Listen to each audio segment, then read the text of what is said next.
কল্যাণী বিশ্ববিদ্যালয়ের অন্তর্গত সমস্ত কলেজগুলিতে যে সমস্ত ছাত্রছাত্রী এই বছর ফোর্থ সেমিস্টারে জিওগ্রাফি মেজর নিয়ে পড়াশোনা করছো, তোমাদের জন্য আজকে গুরুত্বপূর্ণ আলোচনাটি। আজকের আলোচনা থেকে আমরা তোমাদের সিলেবাস থেকে ক্লাস ভিত্তিক আলোচনা শুরু করছি। তো আজকে আমরা ক্লাইমেটোলজি থেকে শুরু করব এবং এই ক্লাইমেটোলজি সিলেবাসটা যেহেতু তোমাদের বড় রয়েছে, তাই আমরা ক্লাইমেটোলজিটা রেগুলার বেশি করে করব এবং তার মাঝে মাঝে আমরা সয়েল এবং বায়োজিওগ্রাফি থেকেও আলোচনা করব। তার সাথে সাথে আমরা মাঝে মধ্যে তোমাদের প্র্যাকটিক্যাল থেকেও আমরা প্র্যাকটিক্যাল ক্লাস আলোচনা করব। তো তোমরা প্রত্যেকটা ভিডিও দেখো, তাহলে তোমাদের পড়াশোনা করতে সুবিধা হবে। আশা করছি তোমাদের যে বইগুলো কিনতে বলেছিলাম সেই বইগুলো তোমরা কিনেছো। তো আজকে আমরা ক্লাইমেটোলজির বেসিক ইন্ট্রোডাকশন সম্বন্ধে জানবো এবং তোমাদের আজকে আমরা ডাইরেক্ট কোনো চ্যাপ্টার শুরু করছি না, আমরা এমন কিছু বিষয় সম্বন্ধে জেনে নিব যেই বিষয়গুলো না জানলে তোমরা কিন্তু ওই চ্যাপ্টারগুলোতে অসুবিধাগ্রস্ত হবে। তাই আমরা এমন কিছু বিষয় জানবো যেগুলো তোমাদের প্রত্যেকটা চ্যাপ্টারে তোমাদের কাজে লাগবে। এবং একটা কথা বলে দিই, তোমাদের ক্লাইমেটোলজি যেই সিলেবাসটা রয়েছে বা তোমাদের প্রত্যেকটা সিলেবাসই, এই যে সিলেবাসটা, এই সিলেবাসটা কিন্তু মুখস্থ করার থেকে বোঝার বিষয় বেশি রয়েছে। যদি তোমরা প্রত্যেকটা কনসেপ্টকে একটু বুঝে নাও, কিছু কিছু কনসেপ্ট সহজ রয়েছে এবং কিছু কিছু কনসেপ্ট কঠিন রয়েছে, কিন্তু যদি প্রত্যেকটা কনসেপ্টকে তোমরা বুঝে নাও তাহলে তোমাদের কি হবে, যে নোটসগুলো তোমরা পড়বে সেই নোটসগুলো পড়তে তোমাদের খুবই সুবিধা হবে। তোমাদের একবার দুবার পড়লেই তোমাদের মুখস্থ হয়ে যাবে। এবং যদি তোমরা নোটস নাও লিখো, তাও যদি শুধুমাত্র বিষয়গুলো বুঝে যাও, তাও তোমরা ভালো পরীক্ষা দিয়ে আসতে পারবে। তাই এখানটা বোঝা তোমাদের অনেক দরকার। যদি তোমরা না বোঝো তাহলে কি হবে, তোমাদের একটা নোট মুখস্থ করতে অনেক সমস্যা হবে। তো আজকে আমরা ক্লাইমেটোলজি থেকে শুরু করছি। ক্লাইমেটোলজি কাকে বলে আমরা সেই সম্বন্ধে জানবো, বা ক্লাইমেটোলজির বিষয়বস্তুটা কি। ক্লাইমেটোলজি বোঝার আগে, অর্থাৎ ক্লাইমেট এবং লজি মানে জলবায়ু সম্পর্কে বিদ্যা বোঝার আগে আমাদের একটু আবহাওয়া সম্বন্ধে জানতে হবে, যে ওয়েদার বা আবহাওয়া কাকে বলে। প্রথমে আমরা জেনে নিব ওয়েদার বা আবহাওয়া সম্বন্ধে। ওয়েদার বা আবহাওয়া, আবহাওয়া বিষয়টা কি, কোনো একটা অঞ্চল বা জায়গার বায়ুমণ্ডলীয় অবস্থার দৈনিক বৈশিষ্ট্যকে বলা হয় আবহাওয়া। মানে কোনো একটা নির্দিষ্ট অঞ্চলকে ধরে নাও, এবার বায়ুমণ্ডলীয় অবস্থা কি, আমাদের বায়ুমণ্ডল কতটা, পৃথিবী পৃষ্ঠ, এটা হচ্ছে পৃথিবী পৃষ্ঠ। এই পৃথিবী পৃষ্ঠ থেকে একবারে পৃথিবী পৃষ্ঠ থেকে শুরু করে একবারে 10,000 কিলোমিটার উঁচু পর্যন্ত যেই অংশটা রয়েছে সেটাকে বলা হয় বায়ুমণ্ডল বা অ্যাটমসফিয়ার। এই বায়ুমণ্ডল বা অ্যাটমসফিয়ার পৃথিবীতে কোনো অঞ্চলে একটু কম রয়েছে 10,000 কিলোমিটারের, কোনো অঞ্চলে 10,000 কিলোমিটার রয়েছে। এর হাইয়েস্ট পয়েন্ট হচ্ছে 10,000 কিলোমিটার, মানে এই অংশতে বায়ু পাওয়া যায়। তো পৃথিবী পৃষ্ঠ থেকে একবার 10,000 কিলোমিটার উঁচু জায়গা পর্যন্ত হচ্ছে বায়ুমণ্ডল। এবার তোমরা কোনো একটা নির্দিষ্ট জায়গা ধরে নাও, সেই জায়গার বায়ুমণ্ডলীয় অবস্থার দৈনিক বৈশিষ্ট্যকে বলা হয় ওয়েদার। এবার দৈনিক বৈশিষ্ট্য মানে হচ্ছে বায়ুমণ্ডলীয় অবস্থার দৈনিক বৈশিষ্ট্য মানে আজকে কতটুকু বৃষ্টিপাত হলো, আজকে কতটুকু উষ্ণতা ছিল, আজকে কতটা বাষ্পীয় ভবন হলো, আজকে কোন বায়ু আমাদের উপর দিয়ে প্রবাহিত হলো, আমাদের অঞ্চলে কোন ধরনের বায়ু প্রবাহ দেখা যায়। এই যে বিষয়গুলো, এই বিষয়গুলোর দৈনিক বৈশিষ্ট্য মানে আজকের বৈশিষ্ট্য, কালকের বৈশিষ্ট্য, এক মাসের বৈশিষ্ট্য, এক বছরের বৈশিষ্ট্য, অর্থাৎ বায়ুমণ্ডলীয় অবস্থার বা অ্যাটমসফিয়ারিক কন্ডিশনের শর্ট টাইমের ক্যারেক্টারিস্টিক্সকে বলা হয় আবহাওয়া। শর্ট টাইম বা অল্প সময়ের বৈশিষ্ট্য বা অবস্থাকে বলা হয় আবহাওয়া। এবং যখন কোনো অঞ্চলের আবহাওয়াকে আমরা আবহাওয়ার 30-35 বছরের গড় বৈশিষ্ট্যকে আমরা জানবো, অর্থাৎ লং টাইমের বৈশিষ্ট্যকে জানবো। এই অঞ্চলটার লং টাইমের অর্থাৎ প্রায় 30-35 বছরের আবহাওয়ার বৈশিষ্ট্যকে যখন আমরা গড়ভাবে হিসাব করব বা জানবো, বা যে বৈশিষ্ট্যগুলো রয়েছে, তখন সেটাকে কি বলা হয়, তখন সেটাকে বলা হয় জলবায়ু। এবার এই জলবায়ু সম্বন্ধে যত ধরনের জ্ঞান, পড়াশোনা, বিষয়বস্তু রয়েছে, সেটাকে যেই বিদ্যা বা যেই সাবজেক্ট আলোচনা করে সেটাকে বলা হয় ক্লাইমেটোলজি। তো যেমন জলবায়ুর বিষয়বস্তুকে যেমন ক্লাইমেটোলজি আলোচনা করে, তেমন ওয়েদার বা আবহাওয়ারও তো বিষয়বস্তুকে কিছু না কিছু বিদ্যা আলোচনা করে। সেই বিদ্যাটাকে বলা হয় মিটিওরোলজি। মিটিওরোলজি মানে হচ্ছে আবহাওয়া বিদ্যা। তাহলে তোমরা বুঝতে পারলে যে আবহাওয়া কাকে বলে, জলবায়ু কাকে বলে এবং জলবায়ু বিদ্যা কাকে বলা হয়। এবার এই জলবায়ু বিদ্যা যে জলবায়ুর বিদ্যার মধ্যে আমরা কোন কোন বিষয়গুলো পড়বো, এই জলবায়ু বিদ্যার মধ্যে আমরা বিষয়গুলো পড়বো যে পৃথিবীর কোন কোন অঞ্চলে কোন কোন ধরনের বায়ু প্রবাহ হয়। তারপর আমরা কোন কোন বিষয় জানবো, যে বায়ু প্রবাহ কেন হয়, কি কারণে হয়, এই বায়ুগুলোর বৈশিষ্ট্য কি কি, কোথায় কোথায় আন্তর্জাতিক বায়ু প্রবাহ হয়, কোনগুলো স্থানীয় বায়ু প্রবাহিত হয়। তারপরে আমরা জানবো পৃথিবীর কোথায় বৃষ্টিপাত কতটুকু হয়, সেখানে বৃষ্টিপাত কেন হয়, সেই বৃষ্টিপাতের বৈশিষ্ট্য কি। আবার জানবো পৃথিবীর কোন কোন অঞ্চলে উষ্ণতা কেমন, সেই অঞ্চলে উষ্ণতা বেশি হওয়ার কারণ কি, কম হওয়ার কারণ কি, উষ্ণতার বৈশিষ্ট্য কি, উষ্ণতার সঙ্গে অন্যান্য বিষয়গুলোর সম্পর্ক কি। এই প্রত্যেকটা বিষয় আমরা জানবো জলবায়ু বিদ্যাতে। তো এটা হচ্ছে জলবায়ু বিদ্যার বেসিক ইন্ট্রোডাকশন, যে জলবায়ু বিদ্যা কাকে বলা হয়, আবহাওয়া বিদ্যা কাকে বলা হয়, এটা আমরা জানলাম। এবার আমরা আলোচনা করছি জলবায়ু বিদ্যার কিছু বেসিক ইনফরমেশন বা কনসেপ্ট সম্বন্ধে, যেগুলো তোমাদের এখনই জেনে নিতে হবে। এই ভিডিওটাই হচ্ছে এই ইন্ট্রোডাকশনগুলোর শেষ ভিডিও। কারণ এই বিষয়গুলো যদি তোমরা না বুঝো, তাহলে কিন্তু পরবর্তী চ্যাপ্টারগুলো, যেগুলো আমরা মেন চ্যাপ্টার শুরু করব, সেই মেন চ্যাপ্টারগুলোতে যদি তোমরা বাধাগ্রস্ত হবে, তোমরা বুঝতে পারবে না। তাই আজকেই তোমরা বুঝে নাও, কারণ এগুলো আমি প্রত্যেকবার কিন্তু রিপিট করব না। তাই এগুলো তোমরা জেনে নাও। তো আমাদের প্রথমে তিনটি ওয়ার্ড সম্বন্ধে আমাদের একটু জেনে নিতে হবে। তিনটি ওয়ার্ড। প্রথম ওয়ার্ড হচ্ছে লঙ্গিটিউড, 2 নম্বর হচ্ছে ল্যাটিটিউড, 3 নম্বর হচ্ছে অল্টিটিউড। এই তিনটে ওয়ার্ড তোমরা একটু ভালো করে বুঝে নাও। অল্টিটিউড বিষয়টা আমরা প্রথমে একটু বুঝে নিই। অল্টিটিউড কি? অল্টিটিউড কথার সাধারণ অর্থ হলো উচ্চতা। এবার এই উচ্চতাটা কেমন, আমরা উচ্চতাটাকে তো হাইট বলেও আমরা উচ্চতা জানি, কিন্তু এটা হাইটের থেকে আলাদা কি কারণে, সেটা আমাদের জানতে হবে। ধরো পৃথিবীতে 5টি পর্বতমালা রয়েছে। এই পর্বতমালাগুলোর প্রত্যেকটা উচ্চতা আলাদা আলাদা। এবার যদি আমরা ধরো এখানে একটা মালভূমি রয়েছে, এই মালভূমি থেকে যদি আমরা এই পর্বতের উচ্চতাটা মাপি, তাহলে কি হবে, এই পর্বতের উচ্চতাটা একরকম বের হবে। এই মালভূমির সাপেক্ষে কিন্তু আমরা এই পর্বতমালাগুলোর উচ্চতা মাপতে পারছি না, কারণ এটা অনেক দূরে রয়েছে, এই পর্বতমালাগুলো অন্য কোনো দেশে রয়েছে, এর সাপেক্ষে কিন্তু আমরা উচ্চতাটা মাপতে পারছি না। আবার কি হচ্ছে, যদি আমরা এখান থেকে মাপি, উচ্চতাটা আলাদা বের হবে। তাহলে কি হচ্ছে, প্রত্যেকটা উঁচু জায়গাকে আমরা একটা নির্দিষ্ট বিষয়ের ভিত্তিতে মাপতে পারছি না। কিন্তু এর ফলে কি হয়, আমরা প্রত্যেকটা বিষয়কে কিন্তু প্রত্যেকটা উঁচু জায়গা বা উচ্চতাটাকে কিন্তু একই পরিমাণে মাপতে সক্ষম না। তাই কি হচ্ছে, উচ্চতার ভিন্নতা হচ্ছে। কিন্তু যখন আমরা একটা নির্দিষ্ট বিষয়ের ভিত্তিতে মাপবো, সেই নির্দিষ্ট বিষয়টা হচ্ছে সমুদ্রর বেস লেভেল, সমুদ্র পৃষ্ঠটাকে যখন আমরা বেস ধরি, এটা ধরে নাও সমুদ্র পৃষ্ঠ। এবার কি হচ্ছে, সমুদ্র পৃষ্ঠ তো গোটা পৃথিবীতে একই সমান, গোটা পৃথিবীতে সমুদ্র পৃষ্ঠ তো একই সমান, কোথাও তো আর এক মিটার নিচু বা 1 মিটার উঁচু এরকম নয়। তাই কি হচ্ছে, সমুদ্র পৃষ্ঠকে যখন আমরা বেস হিসাবে মাপছি, তখন কি হচ্ছে, প্রত্যেকটা উঁচু জায়গা, সেটা যে কোনো জায়গা হোক, কোনো অঞ্চল হোক, কোনো দেশ হোক, কোনো পাহাড় হোক, কোনো পর্বত হোক, আকাশ দিয়ে প্লেন উড়ছে, প্রত্যেকটাকে কিন্তু একটা নির্দিষ্ট বেস দিয়ে আমরা মাপতে পারছি। তাই কি হচ্ছে, মাপগুলো একটা সমান্তরালে মাপ করা হচ্ছে, একটা নির্দিষ্ট বিষয়ের ভিত্তিতে মাপ করা হচ্ছে। তখন কি হচ্ছে, আমাদের উচ্চতাটা সম্বন্ধে ধারণাটা ভালো হচ্ছে।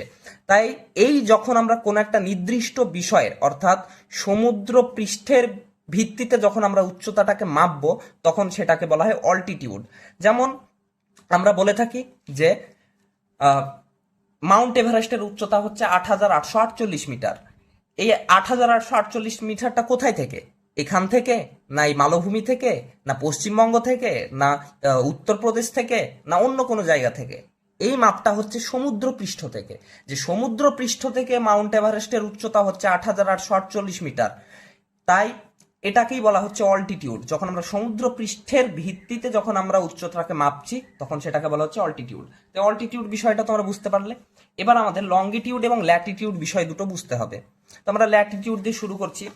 ল্যাটিটিউড বা ল্যাটিটিউড বিষয়টা কি? ল্যাটিটিউড কথার সাধারণ অর্থ হচ্ছে অক্ষরেখা। অক্ষরেখা, অক্ষরেখা কি? যেই রেখাগুলো গোটা পৃথিবীকে পূর্ব থেকে পশ্চিমে ঘিরে রয়েছে, যেই রেখাগুলো পৃথিবীকে পূর্ব থেকে পশ্চিমে ঘিরে রয়েছে এবং গোটা পৃথিবীকে উত্তর এবং দক্ষিণে ভাগ করছে, সেই রেখাগুলিকে বলা হয় অক্ষরেখা। যেমন 0 ডিগ্রি অক্ষরেখা, যেটাকে আমরা কি বলে চিনি? ইকুয়েটর বলে চিনি। ইকুয়েটর, ইকুয়েটরের বাংলা অর্থ হচ্ছে নিরক্ষরেখা। এই নিরক্ষরেখা কোথায় অবস্থিত? এই নিরক্ষরেখা 0 ডিগ্রিতে অবস্থিত। মানে এই পৃথিবীর মাঝ বরাবর যে লাইনটি গিয়েছে পূর্ব থেকে পশ্চিমে, এটা হচ্ছে পশ্চিম, এটা হচ্ছে পূর্ব। এই পশ্চিম থেকে পূর্ব দিকে যে লাইনটি গিয়েছে, অর্থাৎ পৃথিবীকে ঘিরে রেখেছে চতুর্দিক থেকে, সেই লাইনটিকে হচ্ছে 0 ডিগ্রি ইকুয়েটর বলা হয়, বা 0 ডিগ্রি নিরক্ষরেখা। এই নিরক্ষরেখা কি করে? পৃথিবীকে সমান দুই ভাগে ভাগ করে, উত্তর এবং দক্ষিণে। এদিকে হচ্ছে নর্থ পোল এবং এদিকে হচ্ছে সাউথ পোল। এবং এই নিরক্ষরেখা কি করছে? পৃথিবীকে দুটি ভাগে ভাগ করছে। এই উপরকার ভাগটাকে বলা হয় নর্দার্ন হেমিস্ফিয়ার। নর্দার্ন হেমিস্ফিয়ার মানে হচ্ছে উত্তর গোলার্ধ। এবং এই নিরক্ষরেখার দক্ষিণে যে অংশটুকু রয়েছে পৃথিবীর আর অর্ধেক অংশ, এই অংশটিকে বলা হয় সাউদার্ন হেমিস্ফিয়ার বা দক্ষিণ গোলার্ধ। তো নিরক্ষরেখার কাজ কি? নিরক্ষরেখা পৃথিবীকে সমান দুই ভাগে ভাগ করছে। এবার এই নিরক্ষরেখার সমান্তরালে এদিকে 45টি রেখা রয়েছে এবং এই দিকে 45টি রেখা রয়েছে। এই যে প্রত্যেকটা রেখা, এই রেখাগুলিকে বলা হয় অক্ষরেখা। এই যে দেখতে পাচ্ছ, এটা অক্ষরেখা, এটা অক্ষরেখা, এটা অক্ষরেখা, এটা অক্ষরেখা, এটা অক্ষরেখা। ধরো এটা 1 ডিগ্রি অক্ষরেখা, এবার এটা 2 ডিগ্রি অক্ষরেখা। তো এটা এই পোল পর্যন্ত যেতে যেতে কটা রেখা হবে? 45টি রেখা, কাল্পনিক রেখা। এটা পৃথিবীর উপর দিয়ে যায়নি, এটাকে আমরা কাল্পনিকভাবে ধরে নিই যে এখানে 45টি রেখা রয়েছে যেটা পৃথিবীকে ভাগ করেছে। আবার এই দিকে রয়েছে 1 degree south, 1 degree, 2 degree south, এই করতে করতে কি হবে? 90 ডিগ্রি পর্যন্ত যাবে। 90 ডিগ্রি পর্যন্ত যাবে। তো এটাকে বলা হয় সাউথ পোল বা দক্ষিণ মেরু, এবং এটাকে বলা হয় নর্থ পোল বা উত্তর মেরু। তো এদিকেও 45টি রয়েছে, এদিকেও 45টি রয়েছে। এই প্রত্যেকটা রেখা হচ্ছে অক্ষরেখা। এবার লঙ্গিটিউড বা দ্রাঘিমা রেখা কি? দ্রাঘিমা রেখা হচ্ছে যে রেখাগুলো পৃথিবীর উত্তর এবং দক্ষিণ বরাবর বিস্তৃত, মানে উত্তর এবং দক্ষিণ বরাবর গোটা পৃথিবীকে ঘিরে রয়েছে এবং পৃথিবীকে পূর্ব এবং পশ্চিম ভাগে ভাগ করছে, সেই রেখাগুলিকে বলা হয় অক্ষরেখা। যেমন দ্রাঘিমা রেখা বা লঙ্গিটিউড। তো পৃথিবীর মাঝ বরাবর উত্তর থেকে দক্ষিণে একটা রেখা রয়েছে যেটাকে বলা হয় 0 ডিগ্রি লঙ্গিটিউড। 0 ডিগ্রি লঙ্গিটিউড, যেটার আরেকটা নাম হচ্ছে prime meridian. Prime meridian, prime meridian. এই প্রাইম মেরিডিয়ানকে বলা হয় প্রমাণ দ্রাঘিমা রেখা। এই প্রমাণ দ্রাঘিমা রেখার সাপেক্ষে অনেকগুলো, মানে 360টি রেখা গোটা পৃথিবীকে জুড়ে ঘিরে রয়েছে। মানে গোটা পৃথিবীতে এই প্রমাণ দ্রাঘিমার পাশে পরপর পরপর 360টি রেখা রয়েছে। এই রেখাগুলোকে বলা হয় লঙ্গিটিউড বা দ্রাঘিমা রেখা, লঙ্গিটিউডানাল লাইন। তো এগুলো হচ্ছে দ্রাঘিমা রেখা। এই দ্রাঘিমা রেখাগুলো কি করে? পৃথিবীর উত্তর থেকে দক্ষিণ বরাবর বিস্তৃত এবং গোটা পৃথিবীকে পূর্ব এবং পশ্চিম ভাগে ভাগ করে। এটা হচ্ছে এটার একটা বৈশিষ্ট্য। এবার এই লঙ্গিটিউড এবং ল্যাটিটিউডের কিন্তু একটা একটা বৈশিষ্ট্য আছে গুরুত্বপূর্ণ। এই যতগুলো লঙ্গিটিউড দেখতে পাচ্ছ তোমরা, এখানে 4টি লঙ্গিটিউড রাখা হয়েছে, এরকম 360টি রয়েছে। এই 360টি লঙ্গিটিউডই কিন্তু নর্থ পোলে একটা কেন্দ্রতে গিয়ে মিশে যাবে এবং সাউথে গিয়ে, মানে সাউথ পোলে গিয়ে একটা বিন্দুতে গিয়ে মিশে যাবে। এগুলো হচ্ছে প্রত্যেকটা 360টি রেখায় গিয়ে মিশবে একটা বিন্দুতে।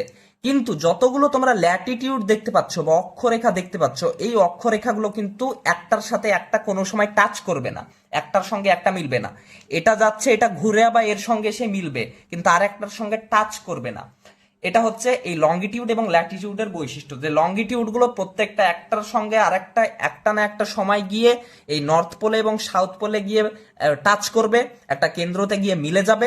এবং ল্যাটিটিউডগুলো কি হবে? একটার সঙ্গে একটা মিলবে না। এটা গেল লঙ্গিটিউড এবং ল্যাটিটিউডের বৈশিষ্ট্য। এবার আমরা পৃথিবীকে উত্তর এবং দক্ষিণে দুই ভাগে ভাগ করলাম, একটা হচ্ছে নর্দার্ন হেমিস্ফিয়ার বা উত্তর গোলার্ধ এবং একটা হচ্ছে সাউদার্ন হেমিস্ফিয়ার বা দক্ষিণ গোলার্ধ। ঠিক তেমন ভাবে প্রাইম মেরিডিয়ান কিন্তু পৃথিবীকে আবার দুই ভাগে ভাগ করে, একটা হচ্ছে ইস্টার্ন হেমিস্ফিয়ার, এই ওয়েস্টার্ন হেমিস্ফিয়ার বা পশ্চিম গোলার্ধ, এবং এদিকে রয়েছে ইস্টার্ন হেমিস্ফিয়ার বা পূর্ব গোলার্ধ। তো আশা করছি তোমরা বুঝতে পারলে যে উত্তর গোলার্ধ, দক্ষিণ গোলার্ধ, পূর্ব গোলার্ধ এবং পশ্চিম গোলার্ধ কি জিনিস, কাকে বলে, এই বিষয়টা তোমাদের বোঝা হয়ে গেছে। এই বিষয়গুলো তোমাদের প্রত্যেকবার কাজে লাগবে তোমাদের প্রত্যেকটা চ্যাপ্টারের ক্ষেত্রে।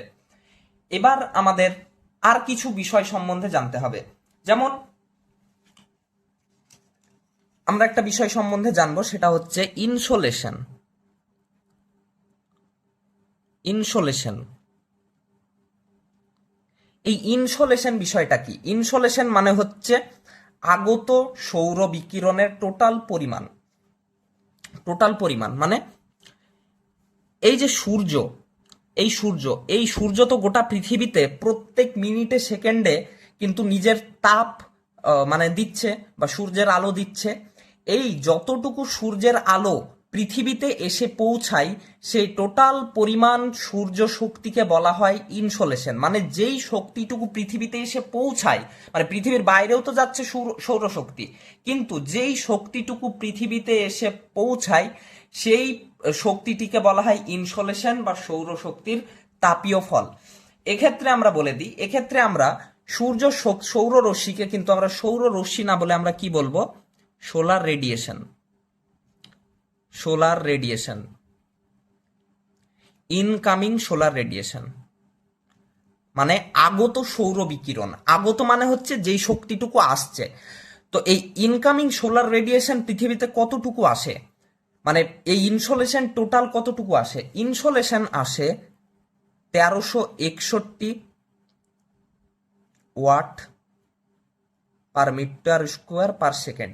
মানে 1361 ওয়াট প্রতি সেকেন্ডে আসে, প্রতি মিটার স্কোয়ারে আসে ইনকামিং সোলার রেডিয়েশনের পরিমাণ। মানে প্রত্যেক সেকেন্ডে 1361 ওয়াট করে প্রতি মিটার স্কোয়ার, মানে বর্গ মিটারে এই তাপ শক্তি আসে। তো এটা হচ্ছে ইনকামিং সোলার বা ইনসোলেশনের টোটাল পরিমাণ। এবার এই ইনকামিং সোলার রেডিয়েশন, রেডিয়েশন মানে বিকিরণ বলছি, এই যে আমাদের পৃথিবীতে সূর্যের রশ্মি বা তরঙ্গ বলো বা সৌরশক্তি বলো যেটা আসছে, এটা একটা হচ্ছে ইলেকট্রোম্যাগনেটিক রেডিয়েশন, যেটা তোমরা থার্ড সেমিস্টারে পড়েছো, ইলেকট্রোম্যাগনেটিক রেডিয়েশন বা ইএমআর। তো এই ইএমআর এর মধ্যে কিন্তু অনেকগুলো রয়েছে, মানে এই যে সূর্য বিকিরণ রয়েছে, ইনকামিং সোলার রেডিয়েশন, এই সোলার রেডিয়েশনের মধ্যে কিন্তু অনেকগুলো তরঙ্গ রয়েছে। যেমন তোমরা অনেকগুলো তরঙ্গ পড়েছো, যেমন রেডিও ওয়েভ, মাইক্রোওয়েভ, গামা রশ্মি, অনেকগুলো তোমরা তরঙ্গ পড়েছো। কিন্তু পৃথিবীতে এসে পৌঁছায় কিন্তু মাত্র 3টে তরঙ্গ বা 3টে ওয়েভ। এই 3টে তরঙ্গ হলো, একটা হচ্ছে ইনফ্রারেড। ইনফ্রারেড মানে আমরা কি জেনেছিলাম থার্ড সেমিস্টারে? ইনফ্রারেড মানে হচ্ছে অবহেলিত রশ্মি। তো ধরো 100% সূর্য শক্তি আসছে, আমরা গোটা সূর্য শক্তিকে 100% ধরলাম বা 100 টাকা ধরলাম। এই 100% বা 100 টাকার মধ্যে 50% থাকে ইনফ্রারেড। এই ইনফ্রারেড কি করে? এই ইনফ্রারেড কিন্তু নিজের সঙ্গে তাপকে বহন করে আনে। তাই কি হয়, সূর্যের আলো যখন আমরা আমাদের হাতে পড়ে, শরীরে পড়ে, তখন আমরা গরম ভাব বুঝতে পারি। তো ইনফ্রারেডের কাজ হচ্ছে পৃথিবীকে গরম রাখা। আর একটা হচ্ছে ভিজিবল লাইট। ভিজিবল লাইট মানে কি জেনেছিলাম আমরা? যে রেড, ব্লু এবং গ্রিন, এই 3টে আলোর তরঙ্গ মিলে হচ্ছে ভিজিবল লাইট বা দৃশ্যমান আলো সৃষ্টি হয়। মানে এই 3টে মিশে গেলে কি হয়? সাদা রং সৃষ্টি হয়। এর ফলে কি হয়? আমরা গোটা পৃথিবীকে দেখতে পাই। যখন দিনের বেলা সূর্যের আলো পড়ে তখন আমরা গোটা পৃথিবীকে দেখতে পাই। এই ভিজিবল লাইটের পরিমাণ কত? 42%। মানে 100%-এর মধ্যে বা 100 টাকার মধ্যে 50 টাকা ইনফ্রারেড আসে, 50 টাকা আর 42 টাকা ভিজিবল লাইট বা দৃশ্যমান আলো আসে, এবং আরেকটা আসে সেটা হচ্ছে আল্ট্রাভায়োলেট। আল্ট্রাভায়োলেট মানে কি? আল্ট্রাভায়োলেট মানে হচ্ছে অতিবেগুনি রশ্মি। অতিবেগুনি রশ্মি কতটুকু আসে? 8% আসে। টোটাল 100%-এর মধ্যে 50% আসে ইনফ্রারেড, ভিজিবল লাইট আসে 42% এবং আল্ট্রাভায়োলেট আসে 8%। তো প্রত্যেকটার কাজ রয়েছে, যেমন ইনফ্রারেডের কাজ হচ্ছে পৃথিবীকে গরম রাখা, ভিজিবল লাইটের কাজ হচ্ছে পৃথিবীকে দৃশ্যমান রাখা, আল্ট্রাভায়োলেটেরও কিন্তু কিছু কিছু কাজ রয়েছে এবং কিছু কিছু অকাজও রয়েছে। যেমন অতিবেগুনি রশ্মির কিছু কিছু কাজ কি, যেমন পৃথিবীতে বিভিন্ন জীবাণু সৃষ্টি হয়, সেই জীবাণুগুলো মারা যায় আল্ট্রাভায়োলেটের কারণে। আবার কি হয়, এই যে গাছগুলো ফটোসিনথেসিস করে বা সালোক সংশ্লেষ করে, নিজের খাবার তৈরি করে, সেখানে আল্ট্রাভায়োলেট কিছুটা কাজ দেয়। এবং এর কাজের সংখ্যা কম এবং অকাজের সংখ্যা মানে অপকারিতার সংখ্যা বা অসুবিধার সংখ্যা আরো বেশি। যেমন এটা কি করে, ওজোন স্তরকে হ্রাস করে। যে ওজোন স্তর রয়েছে সেই ওজোন গ্যাসের সঙ্গে বিক্রিয়া করে ওজোন গ্যাসকে ভেঙে দেয়, ফলে ওজোন স্তর ভেঙে যায়, ফলে এই অতিবেগুনি রশ্মি আরো পৃথিবীতে আসে। এর ফলে কি হয়, এর ফলে হয় আমাদের স্কিন ক্যান্সার হয়। সে প্রাণী, যে কোনো প্রাণী হোক, মানুষ হোক বা অন্যান্য গরু ছাগল বিভিন্ন প্রাণী, প্রত্যেকটার স্কিন ক্যান্সার হয়। আবার কি হচ্ছে, অনেক অনুবীক্ষণিক ভালো ভালো মানে ইয়েগুলো, জীবগুলো যেগুলো আমরা চোখে দেখতে পাই না, বিভিন্ন ব্যাকটেরিয়া ভাইরাস যেগুলো ভালো উপকার করে, সেই উপকারী ব্যাকটেরিয়া ভাইরাসগুলো মারা যায়। আবার কি হয়, আবার চোখে মানুষের বা প্রাণীদের চোখে ছানি পড়ে, এইসব বিভিন্ন ধরনের এর অপকারিতা রয়েছে। তো এগুলো হচ্ছে মানে সূর্যরশ্মির তরঙ্গর সঙ্গে বা রেডিয়েশন বা বিকিরণের সঙ্গে এই বিষয়গুলো আসে আমাদের পৃথিবীতে। এটা হচ্ছে ইনফ্রারেড 50%, ভিজিবল লাইট 42% এবং আল্ট্রাভায়োলেট 8%। তো এই পর্যন্ত আশা করছি বুঝতে পারলে। এবার আমরা দুটো বিষয় সম্বন্ধে জানবো। সেই দুটো বিষয় হচ্ছে, তোমরা ছোটকালে পড়েছো, একটা হচ্ছে উত্তরায়ণ এবং আর একটা হচ্ছে দক্ষিণায়ন। উত্তরায়ণ এবং দক্ষিণায়ন এই দুটো বিষয় আমরা একটু বুঝে নিই। তো উত্তরায়ণ এবং দক্ষিণায়ন বিষয়টা কি? উত্তরায়ণের ইংলিশ হচ্ছে নর্দার্নাইজেশন এবং দক্ষিণায়নের ইংলিশ হচ্ছে সাউদার্নাইজেশন বা northward movement of sun, southward movement of sun. মানে সূর্যের দক্ষিণমুখী গতিকে বলা হয় উত্তরায়ণ বা নর্দার্নাইজেশন এবং দক্ষিণমুখী গতিকে বলা হয় সাউদার্নাইজেশন। মানে কি, এই যে পৃথিবীতে একটা সময় থাকে, মানে 6 মাস কি হয়, উত্তর গোলার্ধে সূর্য, এটা ধরো উত্তর গোলার্ধ, এই উত্তর গোলার্ধতে কি হয়, সূর্য একটু এগিয়ে যায় বা বেঁকে যায়, ফলে কি হয়, উত্তর গোলার্ধে বেশি পরিমাণ কিরণ দেয়। এবং এবং 6 মাস কি হয়, 6 মাস দক্ষিণ গোলার্ধের দিকে এগিয়ে যায় এবং দক্ষিণ দিকে বেশি পরিমাণে তাপ দেয়, ফলে কি হয়, এদিকে ঠান্ডা হয় এদিকে গরম হয়। আবার এক্ষেত্রে কি হয়, এদিকে গরম হয় এবং এদিকে ঠান্ডা হয়। তো এই যে সূর্যের উত্তরায়ণ এবং দক্ষিণায়ন কিভাবে হয়, এটা সম্বন্ধে একটু জেনে নিই। ধরো এটা হচ্ছে সূর্য। এবার পৃথিবী কিন্তু আমরা যেইভাবে এঁকেছি এইভাবে কিন্তু সোজাসুজিভাবে কিন্তু ঘুরে না। পশ্চিম থেকে পূর্ব দিকে পৃথিবী ঘুরে, কিন্তু এইভাবে সোজাসুজি ঘুরে না। কি হয়, এইভাবে বেঁকে ঘুরে। কত ডিগ্রি বেঁকে ঘুরে? 23.5 ডিগ্রি। 23.5 ডিগ্রি বেঁকে পৃথিবী ঘোরে। তো এই যে পৃথিবী 23.5 ডিগ্রি বেঁকে ঘোরে, এর ফলেই কিন্তু উত্তরায়ণ এবং দক্ষিণায়ন হয়। তো কি হয়, ধরো এখানে সূর্য রয়েছে এবং এখানে পৃথিবী রয়েছে। তো পৃথিবী কিভাবে ঘুরছে, 23.5 ডিগ্রি বেঁকে ঘুরছে, এইভাবে বেঁকে ঘুরছে। এর ফলে কি হচ্ছে, এই যে পোর্শনটা, এটা হচ্ছে উত্তর গোলার্ধ। এখানে কি হচ্ছে, সূর্যের রশ্মি খাড়াভাবে সোজাসুজিভাবে কি হচ্ছে, উত্তর গোলার্ধতে পড়ছে। তাহলে উত্তর গোলার্ধতে কি হবে, গরম বেশি হবে। গরম হওয়ার ফলে কি হবে, 6 মাস উত্তর গোলার্ধতে গ্রীষ্মকাল হবে। এবং যখনই সূর্য আবার এই দিকে আসবে, এই পৃথিবী এই দিকে আসবে সূর্যর, তখন কি হবে, এদিকেও তো এইভাবে 23.5 ডিগ্রি বেঁকে ঘুরবে। তখন কি হবে, এই যে সূর্যের আলো তখন উত্তর গোলার্ধতে না পড়ে কি হবে, দক্ষিণ গোলার্ধতে পড়ছে। তার ফলে কি হবে, দক্ষিণ গোলার্ধতে সূর্যের এই ইনসোলেশন বিষয়টা, এই ইনসোলেশন দক্ষিণ গোলার্ধতে বেশি পড়বে এবং দক্ষিণ গোলার্ধতে বেশি পড়ার ফলে কি হবে, দক্ষিণ গোলার্ধতে গ্রীষ্মকাল হবে এবং উত্তর গোলার্ধতে শীতকাল হবে। তো এটা হচ্ছে এইভাবে উত্তরায়ণ এবং দক্ষিণায়ন হয়। এবার এই উত্তরায়ণ এবং দক্ষিণায়ন কোন সময়তে হয় সেটা আমরা জেনে নিই। উত্তরায়ণ হয় 22 ডিসেম্বর টু 21 জুন এবং দক্ষিণায়ন কত হয়, ঠিক এর উল্টো, 21 জুন থেকে ডিসেম্বর।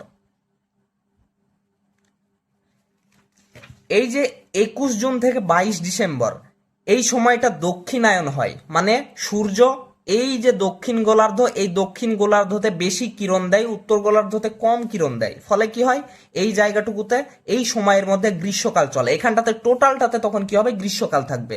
মানে আবার এখানে যখন সূর্য যখন থাকবে তখন কি হবে, এখানে যখন সূর্য থাকবে তখন কি হবে, তখন এই যে উত্তর গোলার্ধ, এই উত্তর গোলার্ধতে বেশি পরিমাণে কিরণ দিবে, এবং বেশি পরিমাণে কিরণ দেওয়ার ফলে কি হবে, উত্তর গোলার্ধতে গ্রীষ্মকাল হবে এবং দক্ষিণ গোলার্ধতে তখন শীতকাল চলবে।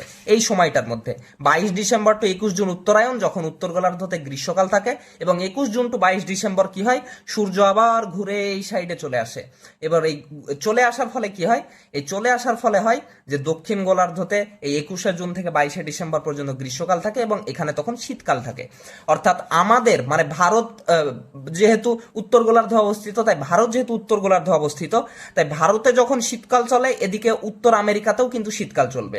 আবার কি হবে, যখন ভারতে যখন গ্রীষ্মকাল চলবে তখন কি হবে, উত্তর আমেরিকা, ইউরোপ, আফ্রিকার অর্ধেক অংশ, এখানেও কিন্তু তখন গ্রীষ্মকাল চলবে। যে ওখানে বরফ পড়ছে বলে ওখানে শীতকাল চলছে এমন বিষয়টা না। যখন এখানে গ্রীষ্মকাল তখন এই গোটা পোর্শনটাতেই হচ্ছে গ্রীষ্মকাল, এবং এখানে যখন শীতকাল তখন এই গোটা পোর্শনটাতেই হচ্ছে শীতকাল। যে এখানে অস্ট্রেলিয়া রয়েছে এবং এখানে ইয়ে রয়েছে, আন্টার্কটিকা রয়েছে, যে এখানে তাহলে গ্রীষ্মকালের সময় কি হয়, গ্রীষ্মকালের সময় গরম হয়, তো অস্ট্রেলিয়া গরম জায়গা, কিন্তু আন্টার্কটিকা তো ঠান্ডা জায়গা, তো আন্টার্কটিকাতে তো তাহলে এই সময়তে শীত চলার কথা না। আন্টার্কটিকাতেও কিন্তু শীতকালের সময় শীতই চলে, এবং ইয়েতেও অস্ট্রেলিয়াতেও কিন্তু সেই সময়তে শীতকালই চলছে। আবার গ্রীষ্মকালে অস্ট্রেলিয়াতেও গ্রীষ্মকাল চলছে এবং আন্টার্কটিকাতেও গ্রীষ্মকাল চলছে। তাই যখন, তো এটা হচ্ছে উত্তরায়ণ এবং দক্ষিণায়নের ফলে প্রথম দুটো যেই সিজনাল ভ্যারিয়েশন বা ঋতুগত বৈচিত্র্য, সেটা উত্তরায়ণ এবং দক্ষিণায়নের ফলে হয়। প্রথম মেন ঋতু হচ্ছে দুটো, যতগুলো ঋতু রয়েছে, সে বর্ষাকাল, শরৎকাল, হেমন্তকাল, এগুলো হচ্ছে এটা হচ্ছে গ্রীষ্মকাল এবং শীতকালের, এগুলো হচ্ছে ভাগ। কিন্তু মেন দুটো যে ঋতু হচ্ছে প্রধান ঋতু, সেটা হচ্ছে গ্রীষ্মকাল এবং শীতকাল। বাদবাকি বর্ষাকাল, শরৎকাল, হেমন্তকাল, এগুলো হচ্ছে প্রত্যেকটা হচ্ছে এগুলোরই অংশ। তো আশা করছি তোমরা এই পর্যন্ত বুঝতে পারলে। যে এই পর্যন্ত আমরা জানলাম কি কি, এই পর্যন্ত জানলাম আমরা ল্যাটিটিউড, লঙ্গিটিউড এবং অল্টিটিউড সম্বন্ধে। তার সঙ্গে আমরা জানলাম southern hemisphere, Northern hemisphere, eastern hemisphere, western hemisphere. তারপরে আমরা জানলাম পৃথিবী কিভাবে টিল্ট হয়ে ব্যাকা হয়ে ঘুরে, যার ফলে কি হয়, নর্দারাইজেশন এবং সাউদার্নাইজেশন হয়, বা উত্তরায়ণ এবং দক্ষিণায়ন হয়, কোথায় শীতকাল হয়, কোথায় গ্রীষ্মকাল হয়। আবার জানলাম আমরা ইনসোলেশন বা ইনকামিং সোলার রেডিয়েশন সম্বন্ধে।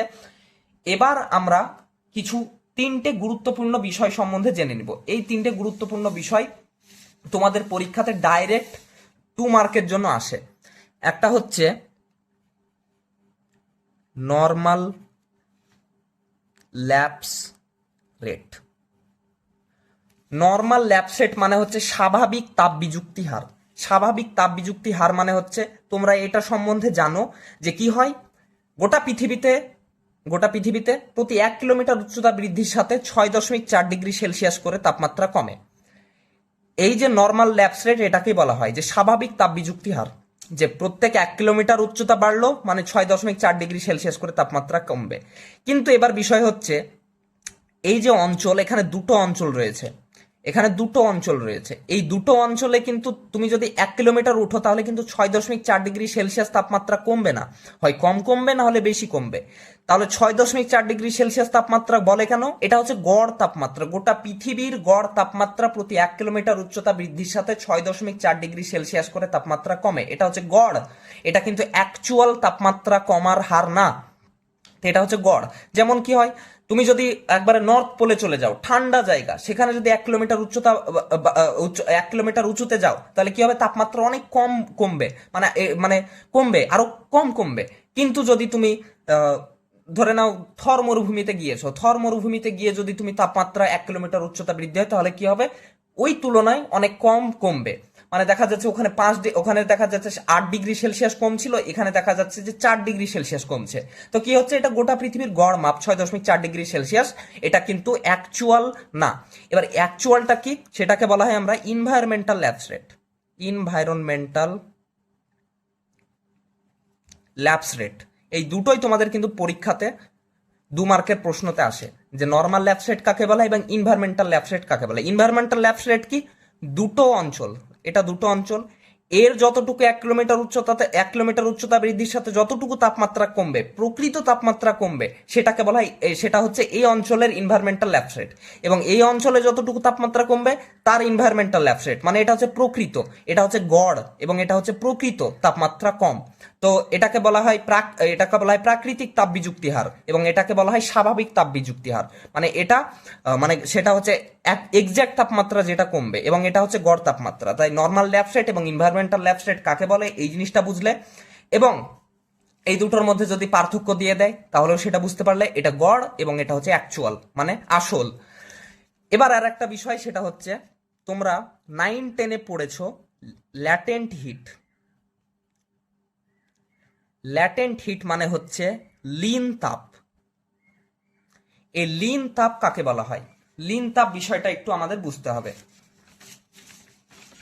প্রথমে আমরা লীন তাপের একটু সংজ্ঞা সম্বন্ধে জেনে নিই। সংজ্ঞাটাকে আমরা প্রথমে লিখে নেওয়ার পর তারপর আমরা সেই সংজ্ঞাটাকে ভেঙে বুঝবো, তাহলে আমাদের বুঝতে সুবিধা হবে এবং এই সংজ্ঞাটাই তোমরা পরীক্ষাতে লিখতে পারো।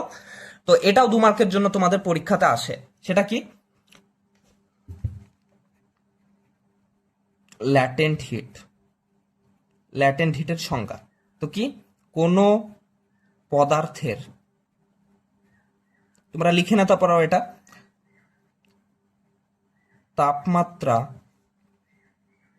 অপরিবর্তিত অবস্থায়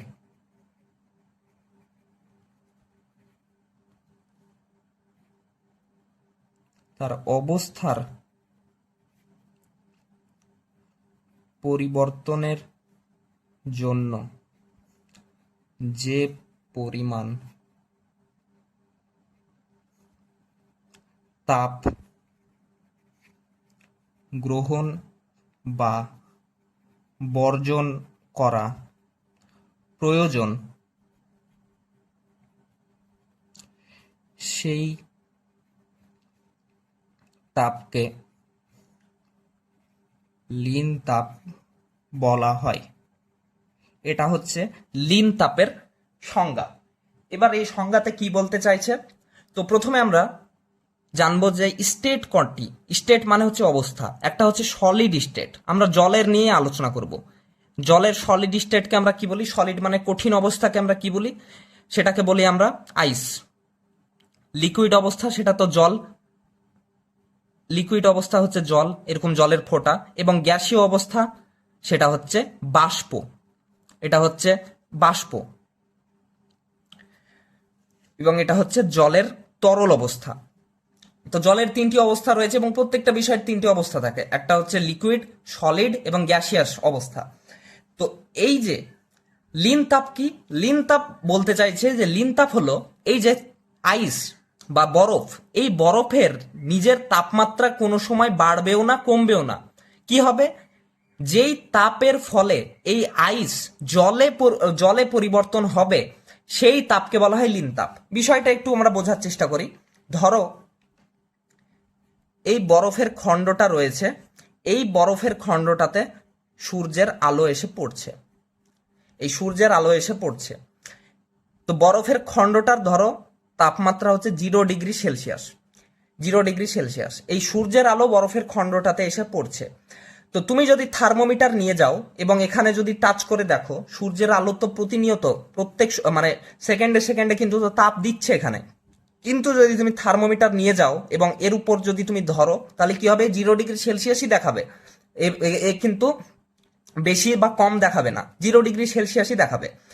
তো এবার যে প্রতি সেকেন্ডে যে তাপটুকু আসছে সেই তাপটুকু তাহলে গেল কোথায়? সেই তাপটুকু গেল কোথায়? এটাই হচ্ছে কথা। তো এই বরফ কি করবে? এই বরফ সেই তাপটাকে, যে তাপগুলো আসছে, সে নিজের কাছে না রেখে করবে কি? সে নিজের কাছে না রেখে সেই তাপটুকুকে জলে পরিবর্তন করে দিবে, সেই তাপটাকে নিয়ে নিজের অবস্থাকে পরিবর্তন করে দিবে, দিয়ে জল তৈরি করবে, জলের বিন্দু তৈরি করবে। তো এই যে তাপটা এলো, এই তাপটা কিন্তু নিজের কাছে রাখলো না। দেখা যাচ্ছে বরফ খণ্ডটা এত বড় ছিল, হয়ে গেল এতটুকু, কিন্তু এই যে বরফখণ্ডটুকুর এই অংশটুকু পড়ে থাকলো, এর তাপমাত্রা কিন্তু 0 ডিগ্রি সেলসিয়াসই, কিন্তু বাদ বাকি যে অংশটুকু গলে চলে গেল, মানে অবস্থার পরিবর্তন ঘটলো, সেটা কোন তাপের ফলে ঘটলো? যেই তাপটার ফলে ঘটলো, যেটা বরফ নিজের কাছে রাখলো না, সেটাকেই বলা হয় লীন তাপ। মানে লীন তাপ হচ্ছে অন্যান্য কোনো জিনিস না, লীন তাপ হচ্ছে একটা সাধারণ তাপ, যেটাকে যেমন দেশলাই যদি তোমরা জ্বালাও, যার ফলে যে আগুনটা জ্বলবে এবং যার ফলে যে তাপ তৈরি হবে, সেটাই লীন তাপ। কিন্তু সেটা ব্যবহারের ফলে, ব্যবহার বা প্রয়োগের ক্ষেত্রে এর নাম হচ্ছে ভিন্ন।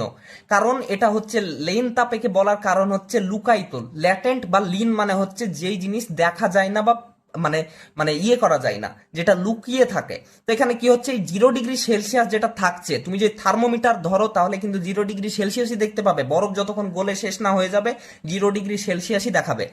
কিন্তু প্রতিনিয়ত তো তাপ আসছে সূর্য থেকে, তো কি হচ্ছে, সেই তাপটুকুকে না রেখে নিজের অবস্থাকেই পরিবর্তন করে দিচ্ছে। এর ফলে কি হচ্ছে, জল তৈরি হয়ে গেল। মানে জল মানে সলিড স্টেটে ছিল বা কঠিন অবস্থায় ছিল, কি হলো, তরল অবস্থায় পরিণত হয়ে গেল। এটাই হচ্ছে লীন তাপ।